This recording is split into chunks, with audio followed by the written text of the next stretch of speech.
This morning on San Diego People, we're looking back at one of the most eventful years in the port's history and looking ahead to the future of the San Diego waterfront. I'm joined this morning by outgoing Port Chairman Dan Malcolm. Welcome and Happy New Year. Good morning, Sandra, and Happy New Year to you. Okay, so just about a week left, and it's kind of out with 2015 and in with 2016. But this morning, we're really talking about the past year and some of the achievements and challenges that you have faced, and kind of looking back on it right now, what's your feeling? Well, my feeling is I'm very happy with the year. We did a lot this year. And it was kind of my goal going in, and I got the staff around before I even started chair and said, guys, look, I want throughput, I want deals, I want things to happen. You know, and so often in government you have a lot of multiple layers of bureaucracy and things happen very, very slowly, you know, and that's the government system. But as much as we could, what my marching orders were is we've got to get deals done. We have a window of opportunity here. The market is good, and let's get things done. And that was really music to the staff's ear, because that's what they want to do too. They care deeply about San Diego. They care about the port and our jurisdiction, and they wanted to get things done. I will tell you, Sandra, they took the ball and ran with it. As of right now, we have over 100 projects, $640 million of projects going on around the Tidelands right now, and that's a lot of projects. We're going to be focusing on some of those this morning, but first let's talk about the purpose of the port and the importance of the Port of San Diego to our city and our county's economy. Well, I'm glad you asked that question. The Port of San Diego, actually, in terms of economic impact to San Diego, is a major player. As a matter of fact, we commissioned a study earlier this year from EPS, which is an economic survey group, and it showed that the Port of San Diego has a $7.6 billion annual impact on San Diego. That's a huge number. Now, around the Tidelands, that's 33,000 people, skilled and dedicated workers every day, coming to the Tidelands. But it's not just around the bay. It's also 14,000 vendors throughout San Diego, throughout all of the 18 cities, to provide goods and services to businesses on Port Tidelands. And to put that in perspective for you, Sandra, $7.6 billion, that's comparable to like Sharp Healthcare with their 7 hospitals, or UCSD, their college with over 30,000 students. Major player, major impact, and very important for San Diego's economy. So it's a huge slice of the economic pie in San Diego. And when it comes to the port, it's not only serving the city of San Diego. You serve, what, 4 or 5 other cities, right? We do. We have 5 member cities: San Diego, Chula Vista, Imperial Beach, National City, and Coronado.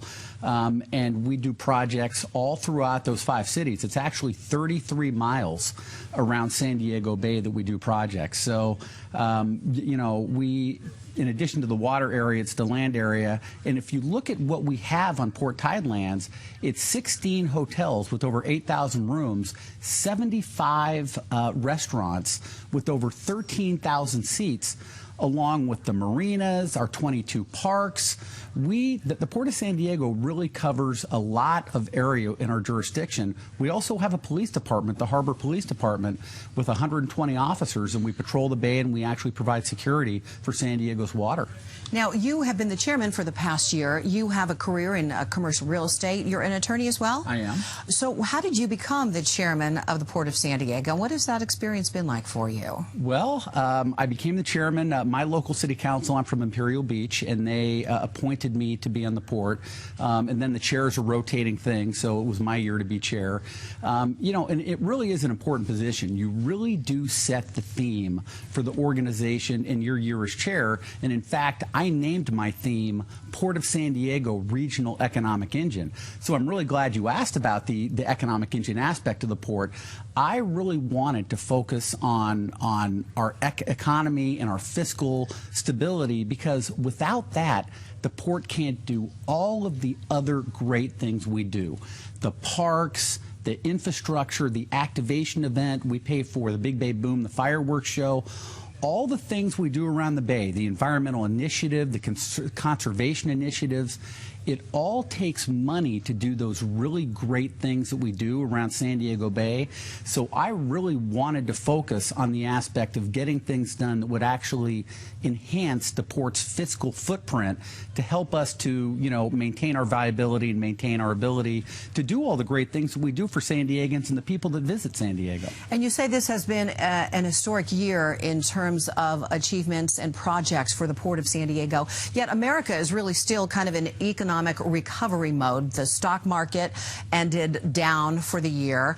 How has the economy impacted that, and why has it been such a banner year despite some of these economic challenges? Well, I would tell you, Sandra, I think it's just, first, San Diego itself is, you know, very resistant to the down economy. We have done very well as a city. Why is that? It's San Diego. Tourism, our diversified economic base. If you look at the port in particular, our diversified base of maritime, and then we have commercial aspects. So we have a very stable economic base from which our fiscal economy comes from. So it really is just, it's a great thing that you know, the Port of San Diego has the ability to, you know, provide stable economic benefit every single year. So your theme this year, regional economic engine. What are, give me a laundry list of some of the accomplishments and the achievements this year that you're most proud of. Well, it's a long, long list, and as I said, right now it's over 100 projects and $640 million worth. So right now we have under construction a hotel, Lanefield South. Lanefield North. Let's talk about Lanefield North. Now, this is kind of it goes back in history because that property was actually used years ago, back in the 30s, for the first baseball team, right? The Padres. Exactly right. And actually back then it was the Pacific Coast League Padres, and they played their 30s, 40s, and 50s. Of course, the great Ted Williams played there down in Lanefield. And so Lanefield North is a hotel. It's a $119 million hotel. And then we are about to start construction on Lanefield South, which is going to be an intercontinental hotel, a 4-star hotel right on San Diego waterfront. And as you correctly pointed out, right in front of those two hotels is the Lanefield Park, which I would tell all San Diegans to go to. It is a great park, reminiscent of the actual Lanefield back there in the 30s. And that was unveiled this past spring in 2015. Yep. And what, before it was renovated, what was it, a parking garage or what was there? It was just a parking lot. Yeah. So it was a parking lot that the Port of San Diego turned into a $5 million park. And, you know, again, I talk a lot about the, you know, fiscal importance, the fact that we need to keep our house in order.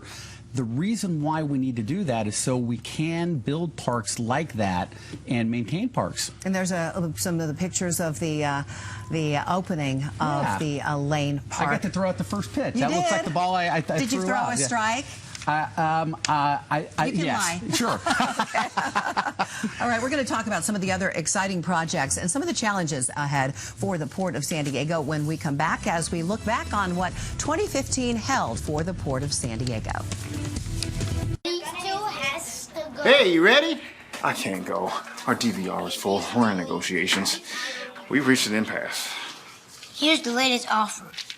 I delete all my Game of Thrones and Mackenzie gets to keep My Little Pony. I can't work with this. Give me something I can work with. Get Contour TV for as low as $19.99 a month when you bundle and add Contour DVR with twice the DVR storage of AT&T Uverse. Ask how to get a $200 prepaid card. Switch to Cox. I can work with this. This is good. Jerry, you know what I love about the Dream Shop? It's a complete mattress store inside every single Jerome's. You're right, Kim. We have mattresses with pocketed springs, gel, memory foam, latex. And with our Complete Fit program, we take the time to find the perfect mattress for you. I love that program, and I know you have an amazing selection of adjustable bases. Plus, you have a big selection of pillows, mattress protectors. You have it all. It's like a one-stop shop. Well, that's right. Our Dream Shop has it all, and there's one inside of every Jerome's. January 16th, Ryan Tunchi looks to repeat as champion as James Stewart makes his Supercross comeback. Don't miss what happens next. Monster Energy Supercross, brought to you by Wiener Schnitzel. Tickets start at just $20. Plus, Wiener Schnitzel is giving you the chance to win race tickets and a trip to the Supercross Finals. Enter the Wiener Cross sweepstakes at wienerschnitzel.com today. January 16th at Petco Park. You're tasked with bringing home all takeout dinners. Do you have any questions? Here's the FAQ sheet. Sheldon's got a new roomie. That's big. No, origami napkin swans. That's the headline. Next big bang. Tonight at 7, only on KUSI.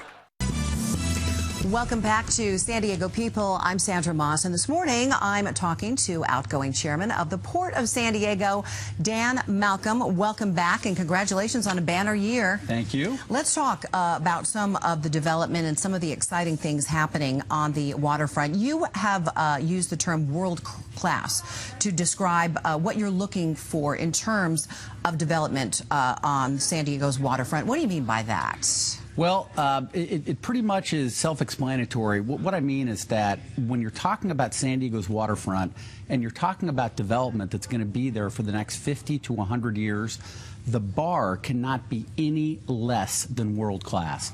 Now, that's world-class architecture, that's world-class public access, that's world-class entertainment venues. It's the kind of thing that you would expect and want from America's finest city, San Diego. And so at the Port of San Diego, we really view our responsibility to develop our tidelands to that standard. And that is not hyperbole. That is really what we are looking for. And we can talk about it. We're looking at Harbor Island right now. We're talking about Seaport Village. We just had a restaurant that recently in the news, the Anthony site. And, you know, for all of those sites, our standard is world class. Let's talk about Anthony's, because that was a controversial decision on the part of the port. It was an old-time family restaurant that San Diego's knew and loved, and they were involved in the bidding process for the new lease, and they lost out to the Brigantine, another local restaurant in San Diego, and it was a little bit of an unpopular decision with some people. Yeah, it was a tough decision, and, you know, I want to say right at the outset, Sandra, that, you know, we honor all our port tenants, and we honor Anthony's and the fact that they were at the site for over 50 years, and, you know, appreciate the fact that they were a tenant there.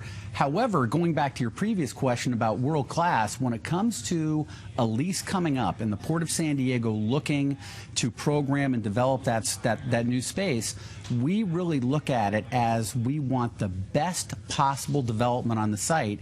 And even though a tenant's been there for 50 years, that isn't the only reason to keep a tenant on a site for another 50 years. I'll put it this way, no tenant has the right to control public land in perpetuity. And so what we did in this case is we engaged in a competitive bidding process. We had a lot of restaurants come in. We narrowed it down to 3 finalists. The finalist that won was the Brigantine Restaurant, and they're also an old-time, long-time San Diego restaurant. They've been here since 1969. The reason why they won is on every objective measure, their architecture. And this is a rendition of what it will look like here? Yep, that beautiful rendition there. So the architecture you see, the public access elements, the fact that they would actually build docks for waterfront access. They were going to spend the most, $13 million on the renovation. Also, they were going to pay us the most rent, and although it's not just about the rent, it's about the other public aspects of the development. Rent is important because, again, the Port of San Diego is a non-taxing entity. We do not charge tax to the people of San Diego. We are completely self-sufficient on our rent, so that is an important aspect of the deal. Another controversial decision by the port was your decision not to accept a redevelopment plan by Seaport Village, another institution here in San Diego. Why was that decision made, and what's going to happen with Seaport Village? Okay, and thank you for asking that question, Sandra. And again, that was a tough decision. Again, Seaport Village's lease is coming up September of 2018. The Port of San Diego had to make a decision. Now, Seaport Village came to us with a proposal. They've got about 92,000 feet there now. They were going to expand it to about 160,000 feet. And we just didn't feel like, based upon our community outreach, based upon what our vision is, that what they came in with was the right vision. And so what the Port of San Diego decided to do is to go out to the development community on an RFP. It's a request for proposal to have developers come in and give us their vision. It's really developers spending money on architects and engineers and all the things that they do in order to give us an idea of what they have envisioned for the site. And then from there, the Port of San Diego will make a determination on which project or which avenue we want to go down. And again, Seaport Village is right on that front porch, that waterfront porch of San Diego. It is a critically important 70 acres of land and water. We have to get that right. That's a location that's going to be on postcards for the next 50 to 100 years. And so again, I go back, not to be redundant, it has to be a world-class development that we end up approving for that important site. It seems like you this year have really made some major progress when it comes to redeveloping the waterfront, obviously, and a lot of projects, 100 projects that are in the pipeline. Do you think that San Diego leaders in the past have really been lax and maybe lazy when it comes to redeveloping and trying to, they've missed opportunities in making San Diego a more world-class city, especially when it comes to the port and the waterfront, all that land that has been wasted or just, right? Yeah, so I wouldn't want to characterize them as lax and lazy. What I think I would say is that development under the best of circumstances is very, very difficult. You know, even for the Port of San Diego, we have myriad governmental agencies, California Coastal Commission, state lands, water quality control boards. I mean, it takes a lot in order to get things done. And I think that what we do at the Port of San Diego that may be different than other governmental agencies is we really adopt a little bit more of a competitive program. So like with Anthony's, we had a competition that created a better final project. With Seaport Village, we're going to invite developers to come in. We're going to have a kind of a competitive process. That, I believe, will be a better final project. But the Port of San Diego itself, we are very entrepreneurial in nature, so we kind of take the best parts of the business community, we act like developers, and we pride ourselves on that. We've got a lot of very talented staff members that know and understand the development process and the entitlement process, so we like hard deals. We understand it is never an easy thing, especially when you're developing on the waterfront, but I think we've demonstrated we do a very, very good job of the land that we control. We've been focusing mostly on San Diego and downtown San Diego, on the coastal area there, but Chula Vista has made some huge strides when it comes to developing the waterfront. And what about North County as well? Are there some projects we should be eyeing there as well? Yeah, well, let me talk about Chula Vista, because having been a high school student in Chula Vista, and way back, long time ago, 30 years ago, when we didn't have a place to hold a prom in Chula Vista because we didn't have the facilities, Chula Vista right now is on the cusp of a development, 535 acres, the largest waterfront development site in California, maybe in the United States.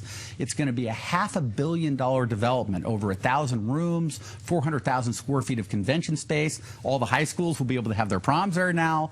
The Port of San Diego, again, is in control. We are quarterbacking that process.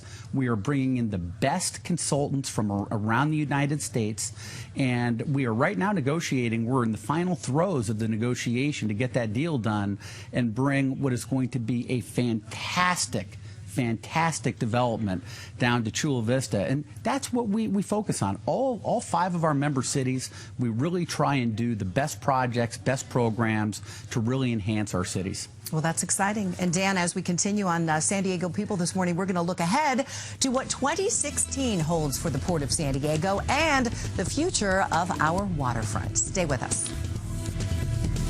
I think I'm in heaven. We asked real people what they thought of Chevy and their year-end deals. I'm buying this. The back is hot. Oh my God. That seals the deal. You can have like 1,000 gadgets. Can I drive it out of here? I do know a good deal. It really can't get any better than that. Wrap up the deals and wrap up the year in a new Chevy. Current qualified competitive lessees can get a sign and drive lease on this Chevy Cruise Limited LT. See your San Diego County Chevy dealer.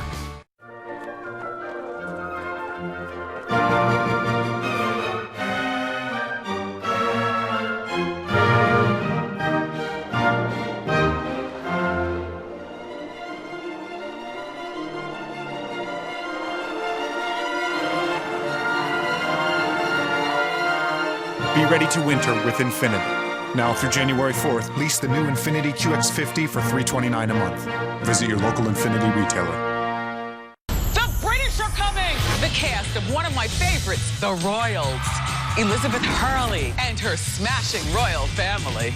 Of course, we're getting the tea. Wendy Williams, Monday at 10 a.m. only on KUSI. When you look in the mirror, do you see wrinkles and a sagging jawline? What if you could get firm, lifted skin that looks completely natural? What if it was actually affordable? And what if it only took a couple hours? Introducing Lift by Sono Bello, a fully customized facelift procedure that delivers stunning, natural-looking results. Lift is performed in a quick in-office visit, requiring less downtime than traditional facelifts, and it's affordable on almost every budget. With over 75 board-certified plastic and facial plastic surgeons, Sono Bello is a leader in total body transformation. Lift sagging skin, soften the appearance of vertical neckbands, and restore your jawline. Lift by Sono Bello can give you natural-looking results at an amazingly affordable price. Call for your free consultation today and get $250 off your procedure. Call 888-465-3136. Or go to sonobello.com. Financing available with most credit types. Call 888-465-3136. Welcome back to San Diego People. I'm Sandra Moss, and this morning we're looking back on a historic year for the Port of San Diego and looking ahead to the future of our waterfront. Here with me this morning is outgoing chairman of the Port of San Diego, Dan Malcolm. It's been great talking to you this morning. And you as well, Sandra. Thanks very much. Let's talk about the maritime business and how important that is to the economy in San Diego and beyond. Well, it's critical to the Port of San Diego. Maritime is about 40% of our business, and we operate two maritime terminals, 10th Avenue Terminal and National City Terminal. National City, we have 400,000 cars a year going through National Cities, 1 in every 10 cars on the road. 10th Avenue Marine Terminal, we have a lot of break bulk goods. We have refrigerated goods, including 185 million bananas a month. So for all the banana lovers out there, that's where they come through. But there's been great news. We recently got awarded a Tiger Grant from the Department of Transportation, and that's a big deal. $10 million. $10 million Tiger Grant. It was our 4th time applying for it. I almost didn't believe we were going to get it. I started calling it the Unicorn Grant because it was a mythical thing, but, you know... and this is awarded through the U.S. Department of Transportation? Yes, and $10 million, and it's going to go to our remodernization of our maritime terminal. And maritime's critical for San Diego because it diversifies part of our economy. We have the last major shipyards on the West Coast, and we have to have those shipyards. San Diego is one of 17 strategic ports in the United States. We are the home of the Naval Pacific Fleet with 50 home-ported vessels, soon to be over 70. So in order for us to service those vessels, to service the maritime industry, we have to have strong maritime in San Diego. And the Port of San Diego, part of what we do is protecting and enhancing the maritime industry in San Diego. And just, I'll tell you this, the jobs that I mentioned earlier, the 33,000 jobs, 40% of those jobs are in maritime. Those jobs pay an average of $72,000 a year, which is much higher than the county average of $53,000. Those are great, great jobs. They are jobs worth protecting. So this $10 million is going to go to being reinvested into the 10th Street Terminal to modernize it to improve shipping? Is that how it works? We're actually going to modernize it. We're going to take down some old transit sheds that don't have you know, a lot of utility anymore, and then we're going to replace it with some other facilities that will have much more utility and actually allow us to increase our throughput by about 500% on the terminal. Wow. So why do you think after 4 times you finally got that grant? What was the difference? Why did they finally award it to us? As President Calvin Coolidge said, persistence and determination pays off. Well, congratulations. You just got to keep trying. That's a good thing. Let's talk a little bit about something that is crucial to San Diego's waterfront. Really, it's one of the largest developments, and that would be the San Diego Convention Center. Yeah. There has been news recently that perhaps Mayor Kevin Faulconer has made some sort of a deal with as far as expanding the convention center. What do you know about all of that, and what are your feelings about the convention center expansion? Well, in terms of the recent news, I've heard that Mayor Faulconer said that there was no deal cut, and so you know, I'm going on that. But in terms of the convention center itself, absolutely critical part of San Diego. And again, we talk about the economy and the $7.6 billion. The convention center is a big part of that. The Port of San Diego invested in that convention center out of cash. $150,000 to build the original convention center, $90,000 that the port paid to build the second part of the convention center. And if we do the third port, the port has committed $60 million. Now, I was just reading the San Diego Business Journal yesterday, and Lou Hirsch had an article about the impact in 2016, $708 million impact from the people that are going to come to the convention center, over 108 conventions. Now, you know what I call that? I call that a great return on investment for the money that the Port of San Diego invested in the convention center. That has turned into an economic powerhouse for San Diego.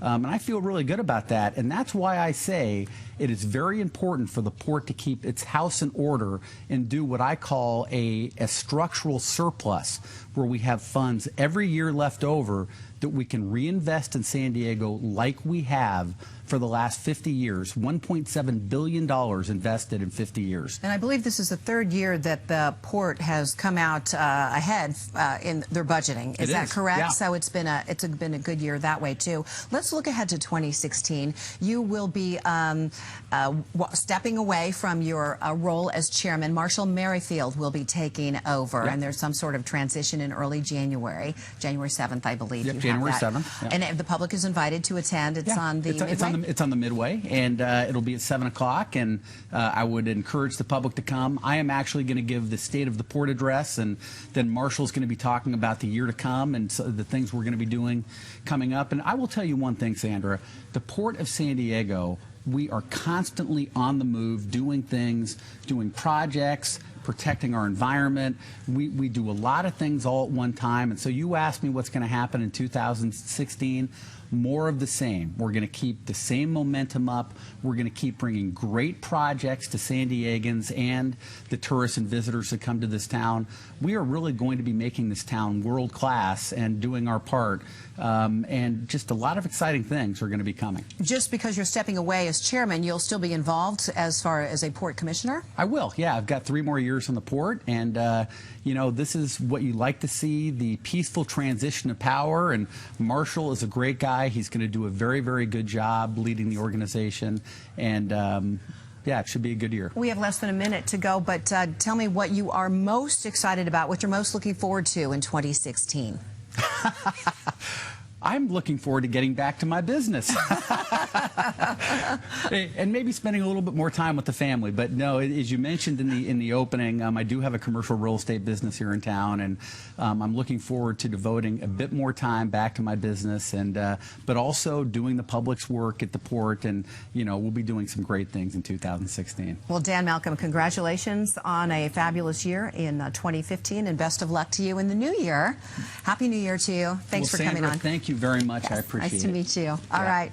That is going to do it for this edition of San Diego People. Be sure and join us tonight for the KUSI News at 6, 10, and 11.